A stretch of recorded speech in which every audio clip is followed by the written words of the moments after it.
I'm Steph Knoll. I'm the Associate Librarian at ASU California Center Library, which is the largest fashion specialized library on the West Coast. And today we're going to run through some of the research basics for researching all things fashion. Um, we're going to start from the beginning. Um, so when you're researching, you want to start with your primary sources. So these are the original garments or illustrations of garments or manuscript materials created by the original designer. And then you want to move on to secondary sources. So when you're looking at your primary source, you want to focus in on describing it.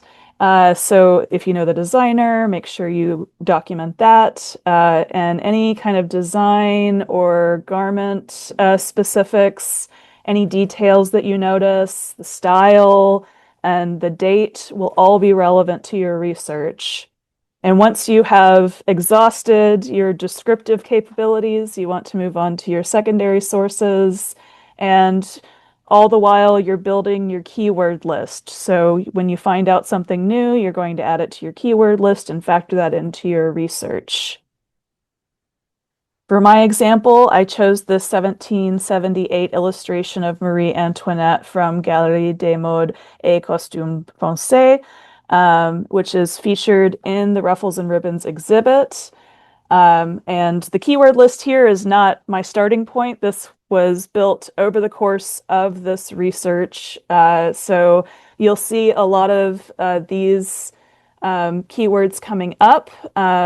I added in art and designs movements like Rococo, which was kind of in the tail end of that era when Marie Antoinette was rising in notoriety, and then neoclassicism, which was very popular throughout her lifetime. And the rest of them we will see coming up in some of our research examples. So without further ado, let's get started. We're going to start with our print resources. So these are the physical books and magazines that you'll be consulting for your research. For the beginning of my research, I looked at what we in the library field refer to as reference resources. So these are things like your encyclopedia, dictionary, those kinds of things that you wouldn't necessarily read cover to cover, but you would refer to for specific entries. Starting with the Berg Companion to Fashion, which is a hefty tome. I have already brought it up as an ebook just to ease our accessibility and make it much more readable for all of you. So pulled up in the ProQuest eBook Central. And when I'm researching a specific name or phrase, I like to put it into quotation marks when I'm researching in databases or search engines, because it's telling that database or search engine, I'm looking for this specific phrasing. I don't want every iteration of Marie or Antoinette. When you do that, you're going to get a lot of, especially for fashion research, you'll get a lot of Marie Claire coming up. So you want to make sure you're putting it in quotation marks so that it knows that you're looking specifically for Marie Antoinette.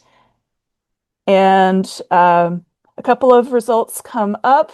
So first up, we've got Rose Bertin, who in this entry in the companion, you find out she met Marie Antoinette in the summer of 1774. And by the summer of 1776, she was the marchande des modes. So she was, the head honcho when it comes to dressmaking in Paris. And she was Marie Antoinette's personal dress designer. So by the time we get to that 1778 plate that we looked at earlier, this was probably a Rose Bertrand design. So that gives you another name to add to your keyword list. This is an important figure in the history of Marie Antoinette as a style icon. Um, so there's one addition to our keyword list right there. I also wanted to highlight the second entry for the chemise dress. Now, while she's not wearing a chemise dress in the 1778 plate that we looked at, it did become strongly associated with her in the 1780s when she wore it for several portraits, but including this one that was painted in 1783. And a lot of the details that you see in this painting are strongly associated with Marie Antoinette. You've got your ruffles and you've got your sectioned sleeves. Usually, with some of her other dresses, the sectioning was done with ribbons. And then you've also got a pink rose, which is featured in a lot of paintings of her as well. But it's a very different look from the 1778 plate that we looked at earlier. You know, the 1778 plate that we looked at earlier had bouffant hair, so very tall, very highly adorned, lots of jewels and feathers. We've still got some feathers. We've got a nice ribbon bow in the back of the hat. Um, but you've done away with a lot of the, ribbons throughout the dress. There's just kind of the one going around the waist, and also a lot of the uh, scale of the garment. So in the 1770s, you had the very wide hips on the dress, whereas here it's more of a flowy garment. And this was quite scandalous at the time because she was wearing something akin to what a lot of people wore as an undergarment, the chemise. So a chemise as a dress was pretty scandalous for the 1780s. Going back to our reference resources, next up we're going to look at the Dictionary of Fashion History. And um, in this particular reference resource, they they write her name with a hyphen in the middle, going into the Dictionary of Fashion History, Marie Antoinette. I can tell you what the entries are about. So the two entries where she appears are for a Marie Antoinette skirt, which is a skirt with multiple panels all sewn together. So I believe it's a day skirt with 7 gores. So the gores are the panels that are all sewn together. And by creating this paneled skirt, you get a massive hem, so 12 to 18 feet around just at the hem. You also will see the Marie Antoinette sleeve. So that is that sectioning off of the sleeve that I mentioned earlier, often by a series of ribbons. So she was doing this all the way back into the 1870s. And even later on in her life, she would still have sectioned sleeves, just maybe not necessarily sectioned by ribbons. So those are two design elements that are strongly associated with Marie Antoinette right there. And then next up, we have our Encyclopedia of Hair. So I will put my search term in. And there's going to be a few entries that come up on this one. The first one is for the French Revolution, which of course, very notable in the life of Marie Antoinette because that's when her life ended. So it talks about how during the Revolutionary era in France in the 1770s, the aristocracy was wearing the kind of bouffant style hair and typically wigs. But by the 1780s, it was uh, becoming, going out of style. And so a lot of the aristocracy were kind of moving to more subdued and shorter hairstyles, more modest hairstyles. And it actually mentions Leonard Autier, who was her personal hairdresser. So there we go. We've got another figure close to Marie Antoinette that uh, was a vital part of creating her as a style icon. Um, and then we also have page 209, hairdressing. So again, along those lines, we've got Leonard mentioned in here, but there's another hairstylist as well, Larcier, who was also one of her hairstylists, but Leonard was her primary hairstylist. So this was he was the hairdresser to the queen. And then on page 229, we've got our hairpins entry for the encyclopedia. So in the original illustration that we were looking at, the bejeweled elements of the hairstyle that we saw were hairpins, but in this case, they're specifically called aigrettes, which were very popular in the late 1700s. And so this is what a lot of the aristocracy was wearing in their hair or wigs at that time. So we're really getting a picture of all of the work that goes into these looks that we are now appreciating through art. I also have a list of some of the most common book publishers that we have in our library. Some of them, like Abrams, HarperCollins, Thames and Hudson, they have a lot of popular titles. So maybe a lot of the fashion books might be for a more general audience. Then we have Assouline, Phaidon, Rizzoli, Taschen. These are very much high-end art publishers, so you'll get a lot of beautiful coffee table books from these publishers. Bloomsbury is one of the big dogs in fashion publishing, and they'll also be featured in our database section as well. Um, and I want to give a special shout out to Yale University Press, who are who are working on a catwalk series right now where they will focus on a specific designer or specific brand and run through every runway that they've ever presented.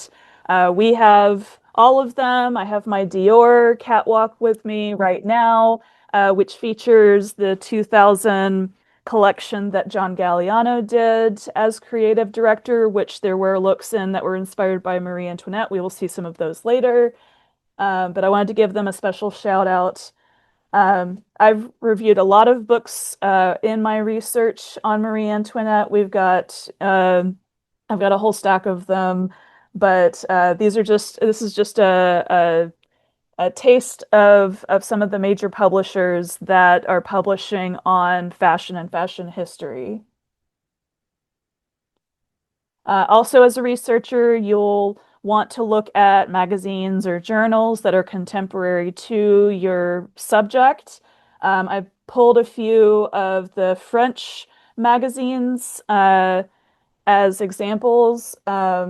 I will also say, like in libraries, we usually call these periodicals because constantly saying magazines and journals is a mouthful every time. So we just say periodicals typically. But there were quite a few magazines that were being published contemporary to Marie Antoinette. So if you're interested in 18th century French fashion history, these are some good places to start to read about and see what the periodicals of the time were saying about what was going on in French fashion. On a broader note, we have there are so many fashion periodicals to choose from. I could not fit them all into a single slide, so I just pulled a sample. There are American magazines like The Delineator and Godey's Lady's Book um, that if you're interested in 19th and 20th century fashion, Delineator is great. 19th century fashion, Godey's Lady's Book is great. If you want something that's a bit more analytical, you might want to look at something like Fashion Theory, which is an academic journal. There are other periodicals like Gap Press. Gap Press, I go to all the time as a researcher. Anytime you are researching someone in fashion who, like a designer who doesn't have a book written about them already, if they have shown on a runway in the last few decades, Gap Press will have published their collection very likely. So Gap Press is based out of Tokyo, and they go to all of the major fashion hubs and document the major runways at for each season. So their publications come out every 6 months, twice a year. Um, and they will put out a collections book, typically is going to be present for all the major fashion hubs. Um, and what these are, the collections books are just straight on shots of each look in the collection, but they also will put out their show details title, which actually gets close up on the garments so you can see the fine details of the garments from each collection. Um, it's a fantastic periodical. And then you've got some of your heavy hitters like Harper's Bazaar, um, which they have I think I want to say 31 regional variations. Harper's Bazaar is a global brand for a fashion periodical. Um, and they're not all currently, still publishing, but they still, I think they have, I want to say half a dozen Harper's Bazaar regional variations still publishing. And they run from the 19th century to today. So you have a wide range of fashion history to choose from with Harper's Bazaar. There's another French periodical, L'Officiel. So if you're interested in 20th and 21st century French fashion, there's a great periodical for you. Vanity Fair, also 20th and 21st century. Vogue, which I believe has 28 regional variations. So uh, they go back to the late 19th century, so primarily 20th and 21st century, but you get 8 years of the 19th century there. Um, and then Women's Wear Daily. So Women's Wear Daily is one of my favorite titles to use in fashion research. It's what we call on the library in the library world a trade publication. And so they're not going to be the high glossy publications of some of the other fashion magazines. But like Gap Press, if you have a designer or anyone who's a major figure in fashion who doesn't have a book written about them, check Women's Wear Daily because they will probably show up in their publications. So they're really valuable resource for every area of 20th and 21st century fashion from an insider's perspective. So we're moving on to our online resources now. So for our fashion databases, I wanted to focus on Bloomsbury and Vogue Archive. So Bloomsbury, again, you'll see I put my keywords into quotation marks. Um, and I will say with database and search engine searching, even if you put them in quotation marks, you're still keyword searching. So you may just get an article or a book chapter or a website that mentions what you're searching for. It may not be completely focused on your subject. So you still have to dig through a lot. You can always do an advanced search, and maybe if you're getting too many results, this one's not too bad, 266. We have more in some of the other databases.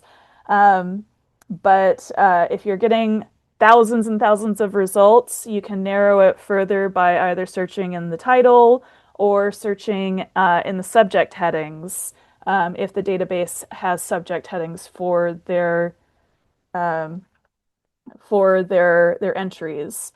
Bloomsbury has both images, so we've got garments that, while maybe not have been worn by Marie Antoinette, maybe they're contemporary to her, or maybe they are inspired by her. And then we've also got book chapters, articles, encyclopedia entries, and these are all. We've got uh, our buddy Rose Bertin showing up. We've got some contemporary designers like Rei Kawakubo, um, who, you know, maybe they're inspired by her. Definitely, these two are Jean-Paul Gaultier and Karl Lagerfeld, both inspired by Marie Antoinette in the 90s. So we've got some entries on those designs. And yeah, there's our dictionary. So yeah, Bloomsbury Fashion Central is a phenomenal database for all things fashion research. Um, and then with Vogue, we have, while not necessarily specifically talking about Marie Antoinette and fashion history, these are kind of contemporary creatives who are inspired by her. So in 1993, in the July 1st issue, Vogue did this spread with Tilda Swinton, who was the star of the Sally Potter movie Orlando at the time. And they did this whole Marie Antoinette inspired spread, photographed by Karl Lagerfeld, edited by Andre Leontali. So they spared no expense with this one. Um, and you'll see a lot of the design elements that Marie Antoinette might be known for, especially with this one. We've got our ruffles. We don't necessarily have the Marie sleeve, but there's definitely a nod. We've got the beautiful bouffant hairstyle from the 1770s.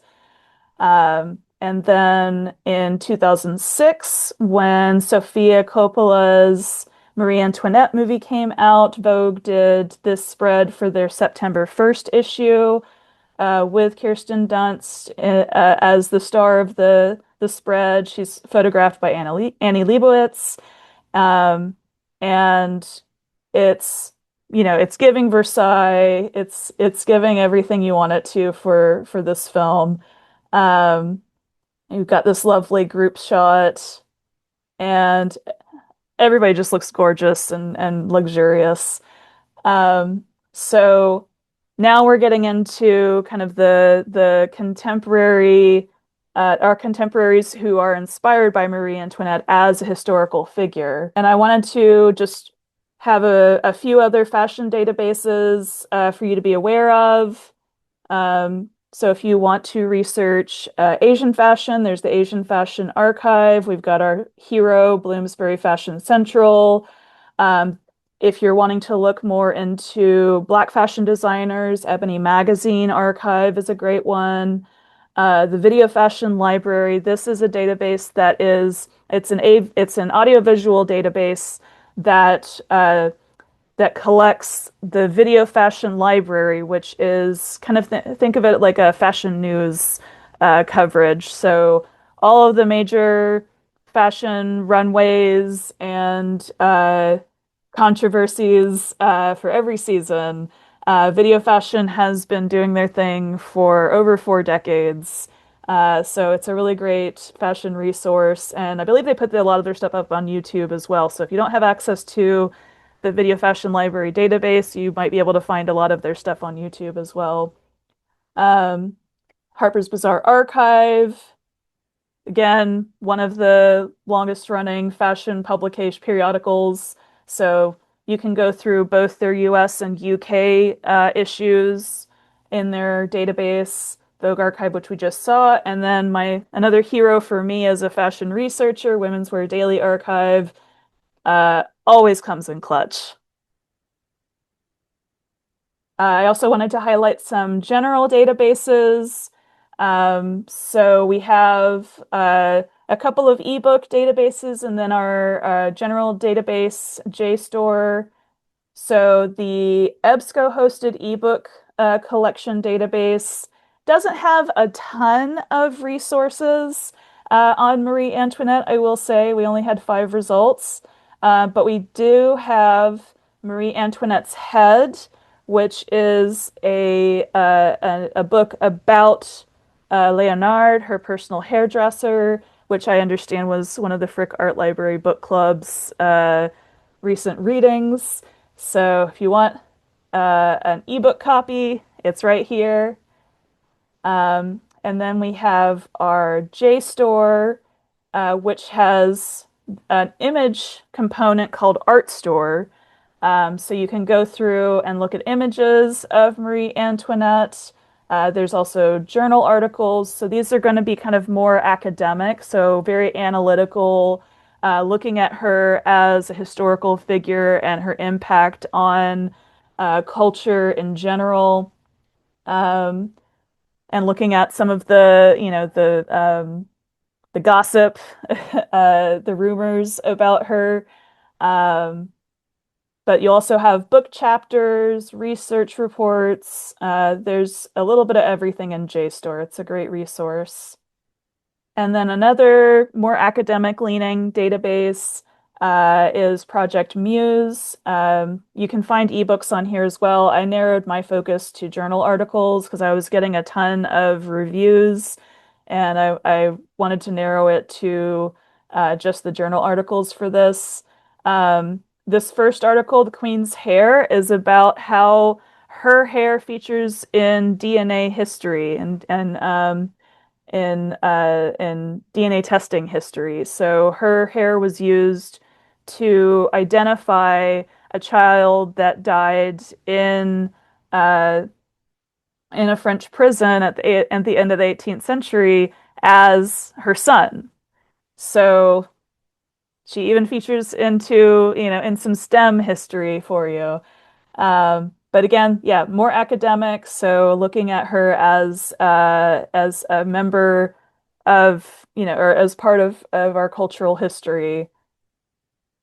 And I've got a longer list of general databases, but there are so many. So I think when you're looking at general databases, especially if you're doing fashion research, maybe start with the art and humanities databases, um, just to help you narrow it. Usually, your library will have an option to narrow the databases by subject, or you can do a search for art or humanities, and that'll bring up the relevant databases so that you're not getting totally overwhelmed with databases of, all types.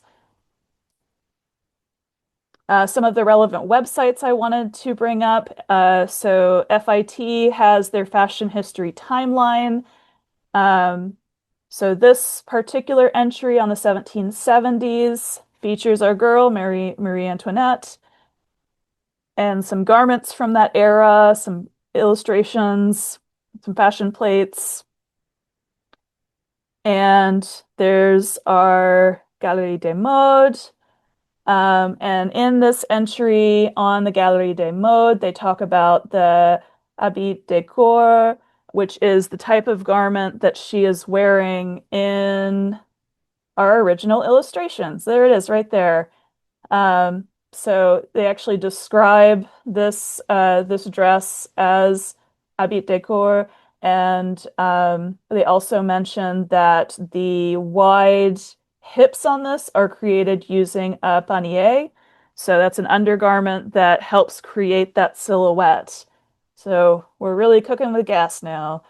Um, there's also, this is one that I recommend to all of my students, the First View website. It's a free website to use, and it documents runways from all over the world by every major designer that you love. They've got photographs, they've got video, they've got street styles. So there's, folks photographing people out on the street outside of the major fashion runways each season. So you're not only getting what the designers are putting out, but how people are wearing things in their everyday life. In 2000, for the fall winter haute couture collection, John Galliano, who was the uh, creative director for Dior at the time, had this beautiful garment go down the runway, and obviously inspired by Marie Antoinette. Um, and there are a few different shots of it. So you can see the beautiful gloves. You can see all of this, gorgeous, uh, feathers and jewelry and hairpins probably draped, throughout this beautiful wig. And just so much detail. It's a feast for the eyes. Um, and then I also wanted to highlight WorldCat. So this is uh, the abbreviated version of World. Think of it as World Catalog, but we abbreviate it as WorldCat. So think of it as every library catalog on one website. I did a subject search for Marie Antoinette because just searching for Marie Antoinette, you're going to get tens of thousands of results. But this brings up books, articles, uh, archival collections, music, video, images, everything you could possibly think of that could exist within a library collection. And if you go into an entry on one of these records, you'll see nearby libraries. Even though I'm in LA, I'm on an Arizona State campus. So it always thinks that I'm in Phoenix because we're on the Arizona State Wi-Fi. It's very fun. Uh, um, but yeah, so you can see all the nearby libraries that have a copy of this book. You can also, through either your public library or if you have access to an academic library, you can request these items through interlibrary loan if your local library does not have a copy. So shout out interlibrary loan. You can get incredible stuff there. So yes, highly recommend using WorldCat to find all of the unknown items in library collections that you couldn't have even imagined existed. Tons of websites. I'm not going to go through all of them, just keeping an eye on the time. But there are so many different websites to use for fashion research. Even the Internet Archive has a ton of publications and videos and so many resources. Um, so you'll be surprised at what you can find on there. And then getting into our institutions, I have a few museums that I consulted for this research example. So the Chateau Versailles, of course, Marie Antoinette's going to have a heavy presence in Versailles. So they have this whole page on her life. Um, and they also regularly have exhibits that are focused on her. I also looked at the Met's Costume Institute. They have garments that are contemporary to Marie Antoinette, as well as modern designs that are inspired by her. So great resources there. And then the Palais Galliera is another French museum based in Paris. And they just had an exhibit close and, or no, sorry, they have an exhibit closing this December that's all about fashion in the 18th century.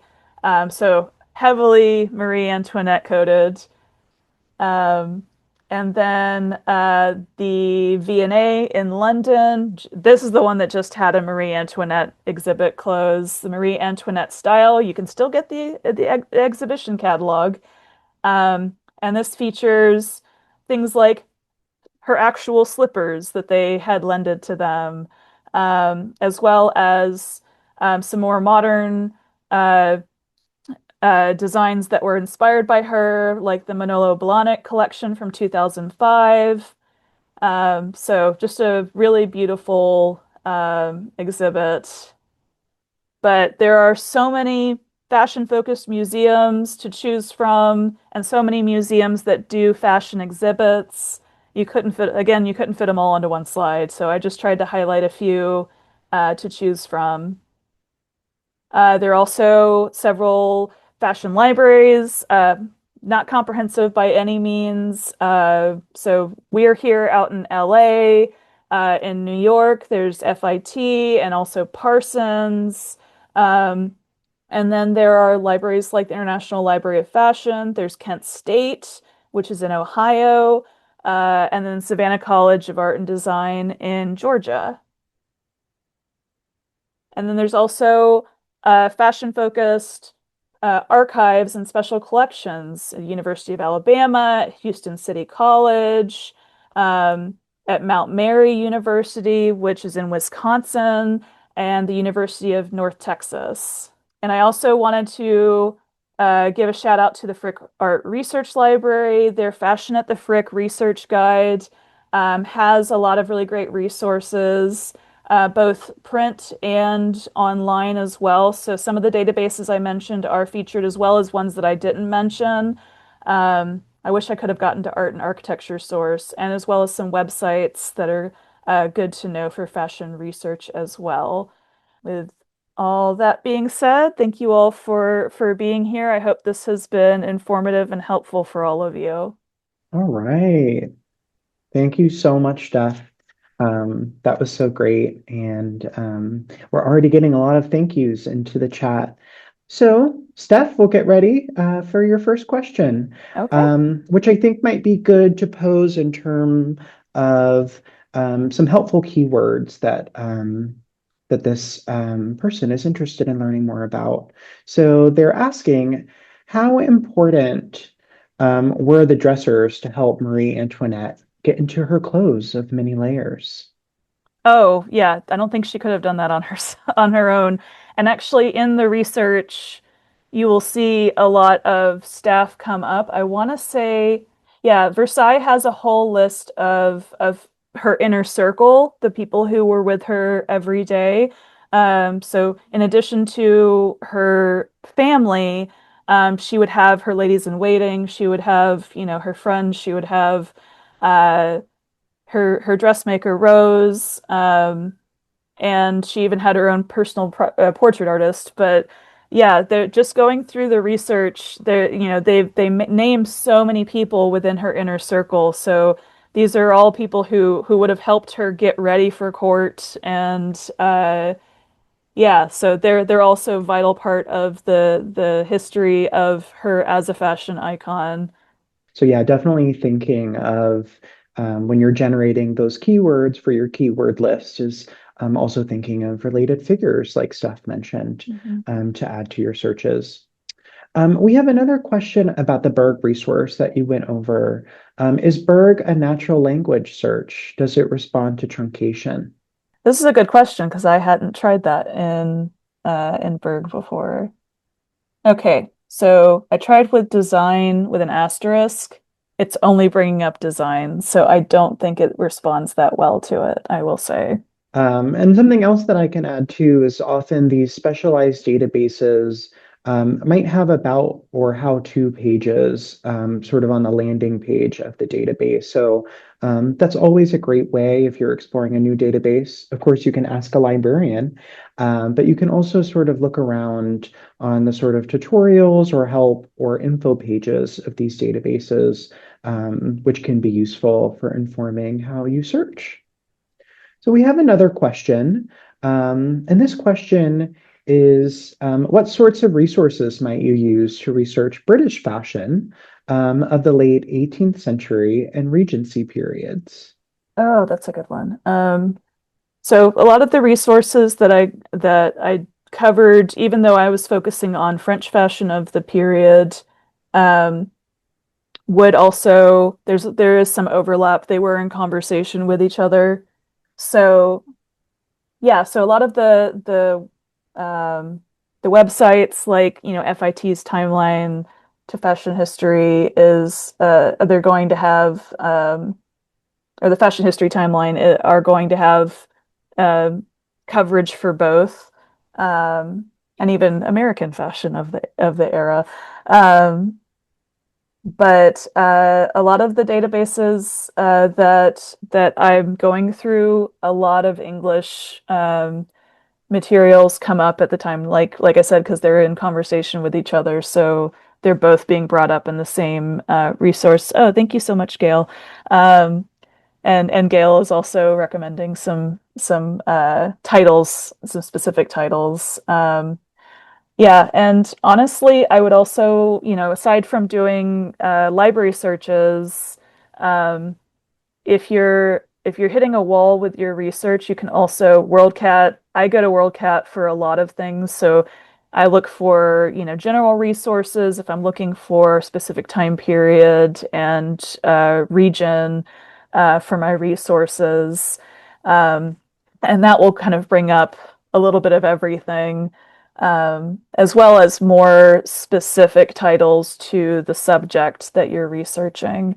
So those would be kind of the places that I would be starting with. Yeah, and it's great too that you went over some freely available resources, such as that FIT fashion timeline, which is a great place to sort of start your research. And we'll also point to other resources that you can consult at your local institution, or like we mentioned, through an interlibrary loan service, such as one at your local public library. And you could also register to be a researcher with the Frick Art Research Library and utilize our complimentary interlibrary loan service as well. Um, and we are getting some questions in the chat just about all of the rich information that you've shared with us today. And I just want to reiterate that if you'd like a copy of the slide deck, feel free to message library@frick.org and we can send that your way. Oh, and to revisit one of the earlier questions, I just tried the Berg Companion in Bloomsbury Fashion Central. That you can truncate and it will bring up everything. So maybe opt for the Bloomsbury Fashion Central over ProQuest eBook Central if you're going to access the Berg Companion. Thanks, Steph. Mhm. We have a question related to an interest in clothing construction. Are there any sort of freely available resources or databases or books that come to mind? Oh man. For construction, I mean, it depends on what you're looking for. So, there are freely available databases of things um, like patterns, sewing patterns, and things like that. And oh, one of my favorite resources I found out about fairly recently is design downloads. Um, Let me see if I can find it real quick, and I can. Do, do, do, do. It is a website that it's on showstudio.com. And it every year they work with a different designer and they will post a freely available sewing pattern for a major designer. Um, and this is yeah, some of my favorites are on here. You've got your Yoji Yamamoto, you've got your Marti Margiela, Junya Watanabe. One of my personal favorites, Gareth Pugh, has a design for balloon covers. So if you want to make some fancy covers for your balloons for a party, someone else made one of the like a giant version of one of the tomato pin cushions out of this design. Um, so there are freely available uh, resources in that regard, and yeah, they've been doing it for over 20 years. So there's almost a couple dozen resources on there, and yeah, it's so fun. So if you want to try your hand at that kind of high level design, construction. It's a lot of fun. It was put together by the designer Nick Knight, and yeah, what a great resource. That's the one that comes to mind just because it's the one I get the most excited about. And someone has a question about the research process, which is a fun one. Um, how long does your research process typically take from start to finish? It's kind of like creating art. It's done when you think it when you say it's done, because you could go on forever with a research topic, especially when you're branching out as much as I did, going from a single illustration of a garment all the way to other areas, other garments that she wore. I didn't even get into some of my favorites. She was really into equestrian and hunting. So she would wear, redingote, which is like a riding coat. So, can you imagine Marie Antoinette in, the 18th century version of equestrian gear with, pants, beautifully embroidered pants, but pants, not riding the side saddle in a, riding coat.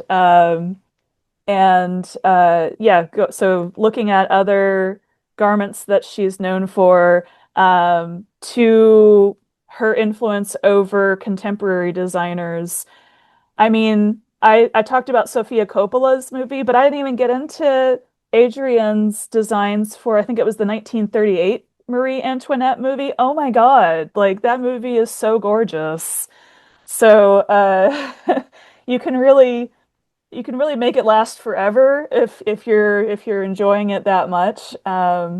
But yeah, at a certain point, sometimes having a deadline helps. Um, so yeah, it really depends on the subject. Marie Antoinette, you probably could spend a lifetime researching. Thank you, Steph. Yes, that's one of the fun parts about research that I say is that it's iterative. So it will always continue, but I think that's a good answer that sometimes you have to decide when it's done, and sometimes Mhm. having a deadline super helps expedite that process. So I think for our final question, Steph, I'll ask you if you have any particular methods for organizing your research. Oh yeah. I think I create a lot of documents. So for this, I created my outline, and I also had a list of resource links to resources. I have a whole stack of books that I didn't even talk about.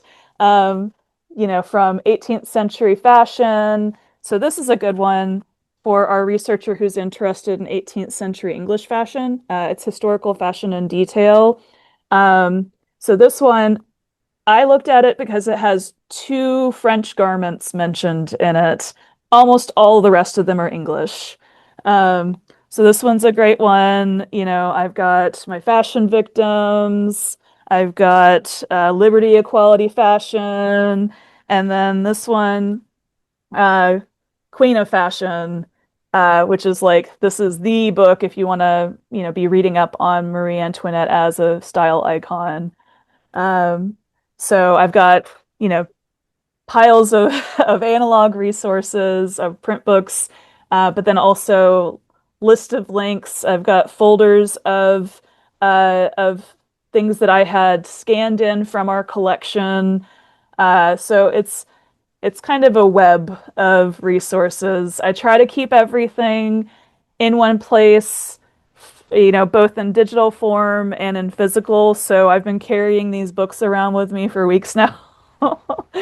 Oh, and I don't know if y'all saw this earlier, but yeah, this is the Dior catwalk. Oh my gosh, yeah, so this is the Dior catwalk book that features the 2000 John Galliano collection that had some Marie Antoinette inspiration.